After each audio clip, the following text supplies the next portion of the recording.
ನನ್ನ ಫ್ರೆಂಡು ಅದು ಇದನ್ನ ಕೊಟ್ಟಿದ್ಲು ಈ ಶರ್ಟ್ ನ ಪೂರ್ತಿ ಜುಡಿಯೋ ಕಲೆಕ್ಷನ್ಸ್. ಶರ್ಟ್ ಅಷ್ಟೇ ನಂದು ಎಲ್ಲಾನು ಜುಡಿಯೋ ಕಲೆಕ್ಷನ್ಸ್.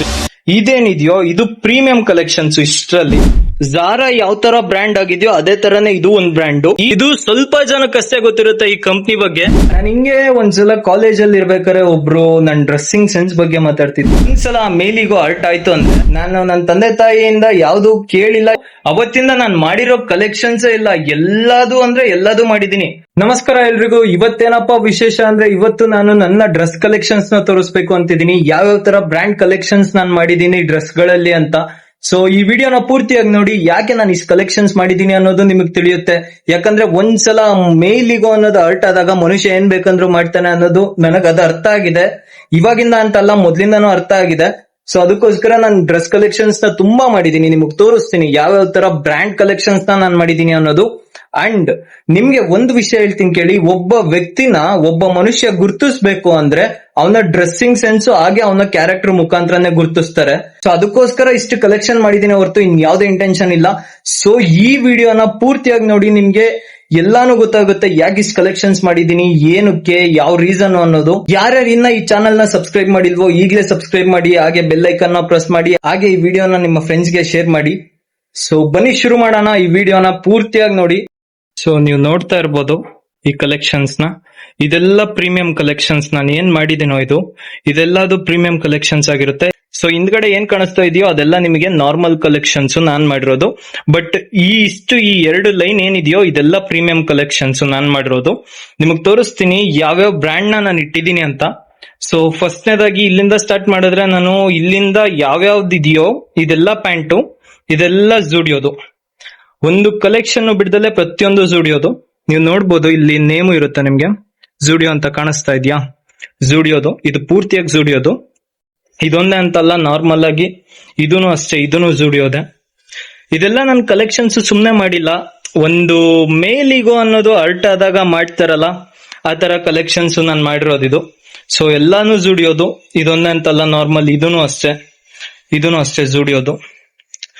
ನೋಡ್ಬೋದು ಜುಡಿಯೋ. ಸೊ ಎಲ್ಲ ಜುಡಿಯೋ ಕಲೆಕ್ಷನ್ಸ್. ಇದೇನ್ ಪ್ಯಾಂಟ್ಸ್ ಇದೆಯೋ ನನ್ನ ಹತ್ರ ಈಗ, ಇದು ಪೂರ್ತಿ ಜುಡಿಯೋ ಕಲೆಕ್ಷನ್ಸ್. ಹಾಗೆ ಇದು ಬಂದ್ಬಿಟ್ರೆ ನಿಮ್ಗೆ ಶರ್ಟ್ ಅಷ್ಟೇ ನಂದು ಎಲ್ಲಾನು ಜುಡಿಯೋ ಕಲೆಕ್ಷನ್ಸ್. ಈ ಶರ್ಟ್ಸ್ ಏನೇನಿದೆಯೋ ಇದೆಲ್ಲ ಜುಡಿಯೋ ಕಲೆಕ್ಷನ್ಸ್. ನಾನು ಇದೆಲ್ಲ ಸುಮ್ನೆ ಮಾಡಿಲ್ಲ. ಯಾಕಂದ್ರೆ ಒಂದು ಮೇಲಿಗೋ ಯಾವಾಗ ಅರ್ಟ್ ಆದಾಗ ಅವ್ನ್ ಮನುಷ್ಯಂಗೆ ಏನಾದ್ರೂ ಮಾಡ್ಬೇಕು ಅನ್ನಿಸ್ದಾಗ ಅವ್ನ್ ಖಂಡಿತವಾಗ್ಲೂ ಮಾಡ್ತಾನೆ. ಇದೊಂದೇ ಅಂತ ಅಲ್ಲ, ಇದೂನು ಅಷ್ಟೇ, ಇದೂನು ಜುಡಿಯೋ ಕಲೆಕ್ಷನ್. ನೀವು ನೋಡ್ಬೋದು ಜುಡಿಯೋ ಕಲೆಕ್ಷನ್. ಇದೂನು ಅಷ್ಟೇ ಜುಡಿಯೋ ಕಲೆಕ್ಷನ್. ನಾರ್ಮಲ್ ಆಗಿ ಜುಡಿಯೋ ಕಲೆಕ್ಷನ್ಸ್ ಎಲ್ಲ ಇಲ್ಲೇನಿದೆಯೋ ಇದೆಲ್ಲ ಪೂರ್ತಿ ಜುಡಿಯೋ ಕಲೆಕ್ಷನ್ಸ್ ನಾನು ಇದು ಮಾಡಿರೋದು. ಇನ್ನ ನೆಕ್ಸ್ಟ್ ಬಂದ್ರೆ ಇದೇನಿದೆಯೋ ಇದು ಪ್ರೀಮಿಯಂ ಕಲೆಕ್ಷನ್ಸ್. ಇಷ್ಟರಲ್ಲಿ ಅಂದ್ರೆ ಇದು ಝಾರಾದು ಆಕ್ಚುಲಿ ಕಲೆಕ್ಷನ್. ಸೊ ಇಲ್ಲಿ ನೋಡ್ಬೋದು ಝಾರಾ. ಇದೊಂದೇ ಅಂತಲ್ಲ, ಈ ಶರ್ಟು ಅಷ್ಟೇ, ಇದು ಅಷ್ಟೇ ಝಾರಾ ಕಲೆಕ್ಷನ್ ನಾನ್ ಮಾಡಿರೋದು. ಅಂದ್ರೆ ಇದೆಲ್ಲ ನಾನು ನಿಮ್ಗೆ ನನ್ನ ಹತ್ರ ಇಷ್ಟು ಬ್ರ್ಯಾಂಡ್ ಇದೆ, ಈ ತರ ಇದೆ ಅಂತ ತೋರಿಸ್ಕೊಳಕ್ ಮಾಡ್ತಾ ಇಲ್ಲ ಈ ವಿಡಿಯೋನ. ಇದರಿಂದ ಒಂದು ಪರ್ಫೆಕ್ಟ್ ಆಗಿ ರೀಸನ್ ಇದೆ, ಅದಕ್ಕೋಸ್ಕರ ನಾನು ಮಾಡ್ತಾ ಇದ್ದೀನಿ ಈ ವಿಡಿಯೋನ. ನಾನು ನಿಮ್ಗೆ ನನ್ನ ಹತ್ರ ಇಷ್ಟು ಡ್ರೆಸ್ ಕಲೆಕ್ಷನ್ಸ್ ಇದೆ ಇದನ್ನೆಲ್ಲ ತೋರಿಸ್ಕೋಬೇಕು ಅಂತ ಮಾಡ್ತಿಲ್ಲ. ಇದರಿಂದ ಒಂದು ಪರ್ಫೆಕ್ಟ್ ಆಗಿರೋ ರೀಸನ್ ಇದೆ. ನಾನು ಯಾಕೆ ಈ ತರ ಇದ್ರ ಬೇಸಿಸ್ ಮೇಲೆ ಯಾಕೆ ಈ ತರ ನಾನು ಹುಚ್ಚಿಡ್ಕೊಂಡಿದ್ದೀನಿ ಡ್ರೆಸ್ ಕಲೆಕ್ಷನ್ ಅನ್ನೋದು ಒಂದು ರೀಸನ್ ಇದೆ, ಪರ್ಟಿಕ್ಯುಲರ್ ರೀಸನ್. ಆ ರೀಸನ್ ನ ಹೇಳ್ತೀನಿ. ಯಾಕಂದ್ರೆ ಯಾವ್ದೇ ವ್ಯಕ್ತಿ ಒಂದು ಏನಾದ್ರೂ ಅವ್ನ್ ಮಾಡ್ತಾನೆ ಒಂದ್ ಲೈಫ್ ಅಲ್ಲಿ ಅಂದ್ರೆ ರೀಸನ್ ಇಲ್ದಲೆ ಏನು ಮಾಡಲ್ಲ. ಅವ್ನ್ ಮಾಡ್ತಾ ಇರೋ ಒಂದು ಕೆಲ್ಸದ ಹಿಂದ್ಗಡೆ ಒಂದು ಪರ್ಟಿಕ್ಯುಲರ್ ರೀಸನ್ ಇರುತ್ತೆ, ಅದಕ್ಕೋಸ್ಕರ ಮಾಡ್ತಾ ಇರ್ತಾನೆ. ಸೊ ಅದೇ ರೀಸನ್ ಗಾಗಿ ನಾನು ಈಗ ಈ ವಿಡಿಯೋನ ಮಾಡ್ತಾ ಇರೋದು. ಯಾಕೆ ನಿಮ್ಗೆಲ್ಲರಿಗೂ ತಿಳಿಸ್ಕೊಡ್ಬೇಕು ಯಾಕಿಷ್ಟು ಡ್ರೆಸ್ ಕಲೆಕ್ಷನ್ಸ್ ನಾನು ಮಾಡಿದೀನಿ ಅನ್ನೋದು. ಸೊ ನೆಕ್ಸ್ಟ್ ಹೋಗೋಣ ಬನ್ನಿ. ಇನ್ನ ಯಾವ್ಯಾವ ಕಲೆಕ್ಷನ್ಸ್ ಇದೆ ಅಂತ ಪೂರ್ತಿಯಾಗಿ ತೋರಿಸ್ತೀನಿ. ಈ ವಿಡಿಯೋನ ಪೂರ್ತಿಯಾಗಿ ನೋಡಿ. ನೆಕ್ಸ್ಟ್ ಈ ಕಲೆಕ್ಷನ್ ಏನ್ ನೋಡ್ತಾ ಇದೀರೋ ಇದೊಂದು ಪ್ರೀಮಿಯಂ ಕಲೆಕ್ಷನ್. ಝಾರಾ ಯಾವ ತರ ಬ್ರ್ಯಾಂಡ್ ಆಗಿದೆಯೋ ಅದೇ ತರನೇ ಇದು ಒಂದು ಬ್ರ್ಯಾಂಡ್. ಈ ಶರ್ಟ್ ನ ಬ್ರ್ಯಾಂಡ್ ನೇಮ್ ಏನು ಅಂದ್ರೆ ಪವರ್ ಲುಕ್ ಅಂತ. ನೀವು ನೋಡ್ಬೋದು ಪವರ್ ಲುಕ್ ಅಂತ. ಶರ್ಟ್ ಸ್ಪೆಷಾಲಿಟಿ ಏನು ಅಂದ್ರೆ ಅದ್ರ ರೇಟ್ ಆಲ್ಮೋಸ್ಟ್ ಈಗ ಝಾರಾ ಯಾವ ತರ ಬ್ರ್ಯಾಂಡ್ ಇದೆಯೋ ಅದೇ ತರಾನೇ ಇದು ಅಷ್ಟೇ. ಪವರ್ ಲುಕ್ ಆಕ್ಚುಲಿ ತುಂಬಾ ಫೇಮಸ್ ಆಗಿಲ್ಲ. ಆಕ್ಚುಲಿ ಈ ಪವರ್ ಲುಕ್ ಅಲ್ಲಿ ಕಲೆಕ್ಷನ್ಸ್ ಮಾತ್ರ ಅಮೇಸಿಂಗ್ ಆಗಿದೆ. ಸೀರಿಯಸ್ಲಿ ನನ್ಗೆ ಆಲ್ಮೋಸ್ಟ್ ಎಲ್ಲಾನು ತಗೋಬೇಕು ಅದ್ರಲ್ಲಿ ಇರೋದು ಅನ್ಸುತ್ತೆ. ಬಟ್ ಅಷ್ಟೊಂದೆಲ್ಲ ರಿಚ್ ಅಲ್ಲ ನಾನು. ನನ್ನ ಕೈಲಿ ಎಷ್ಟಾಗುತ್ತೋ ಅಷ್ಟು ನಾನು ಕಲೆಕ್ಟ್ ಮಾಡಿದೀನಿ. ಇನ್ನ ಕಲೆಕ್ಟ್ ಮಾಡ್ಬೇಕು ಅಂತ ಆಸೆ ಇದೆ. ನಾನೇನಾದ್ರೂ ಒಂದು ರೇಂಜಿಗೆ ಬೆಳೆದ್ರೆ ನಿಜವಾಗ್ಲೂ ಒಂದು ಶೋರೂಮ್ ಇಡ್ಬೋದು, ಆ ತರ ನನ್ನ ಹತ್ರ ಕಲೆಕ್ಷನ್ಸ್ ಇದೆ. ಬಟ್ ಖಂಡಿತ ಒಂದ್ ದಿವಸ ನಾನು ಒಂದು ಬಿಸ್ನೆಸ್ ಸ್ಟಾರ್ಟ್ ಮಾಡ್ಬೇಕು ಅಂತ ಇದೀನಿ. ಆ ಬಿಸ್ನೆಸ್ ಒಂದು ಬಟ್ಟೆ ಅಂಗಡಿಯಿಂದಾನೇ ಶುರುವಾಗ್ಲಿ ಅಂತ ನಾನು ಆಸೆ ಪಡ್ತೀನಿ. ಯಾಕಂದ್ರೆ ಅಷ್ಟು ಹುಚ್ಚು ನನಗೆ ಡ್ರೆಸ್ ಕಲೆಕ್ಷನ್ಸ್ ಅಂದ್ರೆ, ಅದಕ್ಕೋಸ್ಕರ. ಸೊ ನೆಕ್ಸ್ಟ್ ಹೋಗೋಣ, ನೆಕ್ಸ್ಟ್ ಯಾವ ತರ ಕಲೆಕ್ಷನ್ಸ್ ಇದೆ ನನ್ನ ಹತ್ರ ಅಂತ ನಿಮಗ್ ತೋರಿಸ್ತೀನಿ. ಇದೇನ್ ಶರ್ಟ್ ಕಾಣಿಸ್ತಾ ಇದೆಯಲ್ಲೋ ಇದು ಅಷ್ಟೇ ಒಂದು ಪ್ರೀಮಿಯಂ ಕಲೆಕ್ಷನ್ ಶರ್ಟ್. ಇದ್ರ ಬ್ರ್ಯಾಂಡ್ ಬಂದ್ಬಿಟ್ಟು ಜಾಕ್ ಅಂಡ್ ಜೋನ್ಸ್. ಇದು ಸ್ವಲ್ಪ ಜನಕ್ಕಷ್ಟೇ ಗೊತ್ತಿರುತ್ತೆ ಈ ಕಂಪ್ನಿ ಬಗ್ಗೆ. ಆಕ್ಚುಲಿ ಇದು ಈ ಬ್ರ್ಯಾಂಡ್ ಸ್ಟಾರ್ಟ್ ಆಗಿದ್ದು 1975 ಅಲ್ಲಿ. One of the purest clothes ಸಿಗೋದು ಆಕ್ಚುಲಿ ಈ ಬ್ರ್ಯಾಂಡ್ ಇಂದಾನೆ. ನೆಕ್ಸ್ಟ್ ಕಲೆಕ್ಷನ್ ಬಂದ್ಬಿಟ್ಟು ಇದು ನನ್ಗೆ ಮೋಸ್ಟ್ ಇಂಪಾರ್ಟೆಂಟ್ ಕಲೆಕ್ಷನ್ಸ್. ಇದು ಯಾವ್ದೇ ತರ ಪ್ರೀಮಿಯಂ ಕಲೆಕ್ಷನ್ಸ್ ಅಲ್ಲ, ನಾರ್ಮಲ್ ಕಲೆಕ್ಷನ್ಸ್. ಇದು ರಾಮ್ರಾಜ್ ಆಕ್ಚುಲಿ, ಬಟ್ ಇದು ನಮ್ಮಪ್ಪ ನನಗೋಸ್ಕರ ಪ್ರೀತಿಯಿಂದ ಇದನ್ನ ಕೊಡ್ಸಿರೋದು.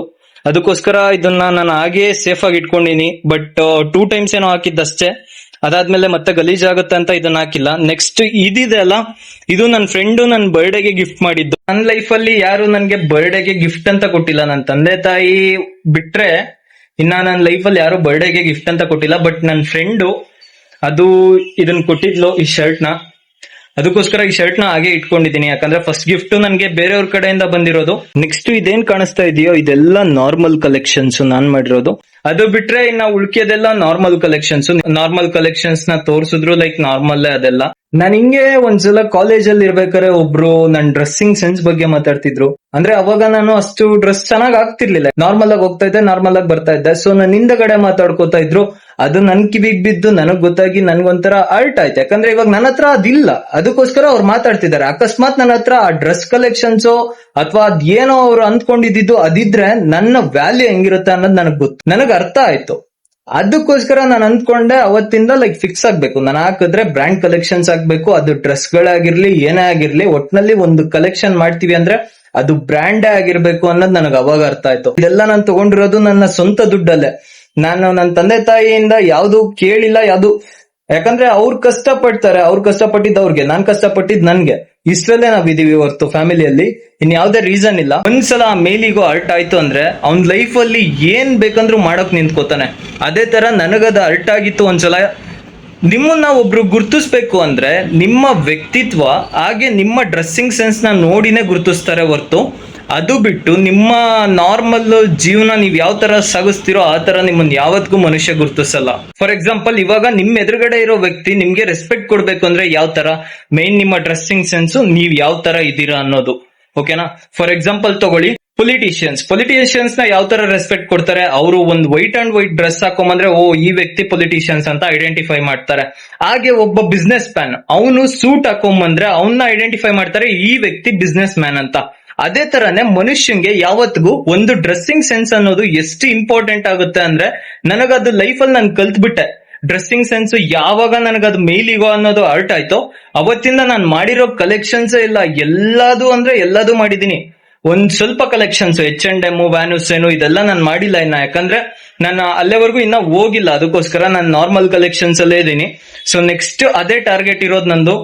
ಪಕ್ಕಾ ಕಲೆಕ್ಷನ್ಸ್ ಹೆಂಗ್ ಮಾಡಿರ್ತೀನಿ ಅಂದ್ರೆ, ನಾನು ಆಲ್ಮೋಸ್ಟ್ ನೀವು 2027 ಅಲ್ಲಿ ನನ್ನ ಡ್ರೆಸ್ಸಿಂಗ್ ಕಲೆಕ್ಷನ್ಸ್ ನ ಇನ್ನೊಂದ್ಸಲ ತೋರಿಸ್ತೀನಿ, ಪರ್ಫೆಕ್ಟ್ ಆಗಿ ರ್ಯಾಕ್ ಅಲ್ಲಿ ಇಟ್ಬಿಟ್ಟು. ಅದು ಯಾಕಂದ್ರೆ ಈಗ ನಾನು ಇನ್ನ ಒಂದು ಚಿಕ್ಕ ಏಜು ಬೆಳಿತಾ ಇದ್ದೀನಿ, ಬೆಳಿಬೇಕು ಅಂತ ಆಸೆ ಪಡ್ತಾ ಇದ್ದೀನಿ, ಅದಕ್ಕೋಸ್ಕರ ಈ ತರ ತೋರಿಸಿದೀನಿ. ಸೊ ನನಗೆ ಗೊತ್ತು ನಿಮ್ಗೆ ಈ ವಿಡಿಯೋ ಇಷ್ಟ ಆಗಿರಲ್ಲ, ಬಟ್ ಆದ್ರೂ ಇಲ್ಲೇವರೆಗೂ ನೋಡಿರ್ತೀರಾ ಅಂದ್ರೆ ಒಂದ್ ಸ್ವಲ್ಪನಾದ್ರೂ ನಿಮ್ಗೆ ಇಷ್ಟ ಆಗಿರುತ್ತೆ ಅಂತ ಅರ್ಥ ಮಾಡ್ಕೊಂಡು ತೋರಿಸಿದೀನಿ ನಿಮ್ಗೆ ನನ್ನ ಕೈಲಾದಷ್ಟು. ಸೊ ಇದೊಂಥರ ಮೋಟಿವೇಶನ್ ಆಗಿ ತಗೋತಿರೋ ಅಥವಾ ಡಿಮೋಟಿವೇಶನ್ ಆಗಿ ತಗೋತಿರೋ ಅದೆಲ್ಲ ನಿಮಗ್ ಬಿಟ್ಟಿದ್ದು. ಬಟ್ ಲೈಫ್ ಅಲ್ಲಿ ಒಂದಂತ ಹೇಳ್ತೀನಿ, ಮೇಲ್ ಈಗ ಒಂದ್ಸಲ ಹರ್ಟ್ ಆದಾಗ ಲೈಫ್ ಅಲ್ಲಿ ಅವ್ನ್ ಏನ್ ಬೇಕಂದ್ರೂ ಸಾಧಿಸ್ತಾನೆ ಅನ್ನೋದು ನಿಜವಾಗ್ಲೂ ಪ್ರೂವ್ ಮಾಡ್ಕೋಬಹುದು ನಮಗ್ ನಾವು. ಸೊ ಒಂದ್ಸಲ ನೀವು ಟ್ರೈ ಮಾಡಿ ನಿಮ್ ಲೈಫ್ ಅಲ್ಲಿ ಏನಾದ್ರೂ ಒಂದ್ ಅಚೀವ್ ಮಾಡಕ್ಕೆ. ಎಲ್ಲಾದ್ರೂ ನಿಮ್ಗೆ ಒಂದ್ಸಲ ಹೊಡ್ತಾ ಬೀಳ್ಬೇಕು, ಯಾರಾದ್ರೂ ಏನಾದ್ರೂ ಅನ್ಬೇಕು ನಿಮ್ಮ ಹತ್ರ ದುಡ್ಡಿಲ್ಲ, ನಿನ್ನ ಹತ್ರ ಕರೆಕ್ಟ್ ಆಗಿರೋ ಒಂದು ವ್ಯಾಲ್ಯೂ ಅನ್ನೋದಿಲ್ಲ, ನಿನ್ ಕ್ಯಾರೆಕ್ಟರ್ ಸರಿ ಇಲ್ಲ ನಿನ್ಗೆ ಏನೋ ಒಂದ್ ಅನ್ಬೇಕು, ನಿನ್ಗೆ ಒಟ್ನಲ್ಲ ಮೇಲಿಗೋಗಿ ಅರ್ಟ್ ಆಗ್ಬೇಕು. ಅವಾಗ ನೀನು ಎದ್ದೇಳ್ತೀಯ, ಏನಾದ್ರೂ ಮಾಡ್ಬೇಕಂತ ಸಾಧಿಸ್ತೀಯ. ಅಲ್ಲೇವರೆಗೂ ನೀನ್ ಹಿಂಗೆ ಕುತ್ಕೊಂಡು ರೀಲ್ಸ್ ನೋಡ್ಕೋತಾ ಸ್ಕ್ರೋಲ್ ಮಾಡ್ಕೋತಾನೆ ಇರ್ತೀಯ. ಸೊ ಒಂದ್ಸಲ ನೀವ್ ಎದ್ದು ನಿಂತ್ಕೊಂಡ್ರೆ ನಿಜವಾಗ್ಲೂ ನಿಮ್ಮನ್ನ ತಡೆಯೋರು ಯಾರು ಇರಲ್ಲ. ಥಿಂಕ್ ಮಾಡಿ ಒಂದ್ಸಲ. ಅಂಡ್ ಈ ವಿಡಿಯೋ ಇಲ್ಲೇವರೆಗೂ ನೋಡಿದಿರಾ ಅಂದ್ರೆ ಇಷ್ಟ ಆಗಿರುತ್ತೆ ಅನ್ಕೊಂಡಿರ್ತೀನಿ. ಸೊ ಇಷ್ಟ ಆಗಿದ್ರೆ ಒಂದು ಲೈಕ್ ನ ಕೊಟ್ಬಿಟ್ಟು ಹಾಗೆ ಸಬ್ಸ್ಕ್ರೈಬ್ ನ ಮಾಡಿ, ಹಾಗೆ ಬೆಲ್ ಐಕಾನ್ ನ ಪ್ರೆಸ್ ಮಾಡ್ಬಿಟ್ಟು ಈ ವಿಡಿಯೋನ ನಿಮ್ಮ ಫ್ರೆಂಡ್ಸ್ಗೆ ಹಾಗೆ ಫ್ಯಾಮಿಲಿಗೆ ಶೇರ್ ಮಾಡಿ. ಧನ್ಯವಾದ.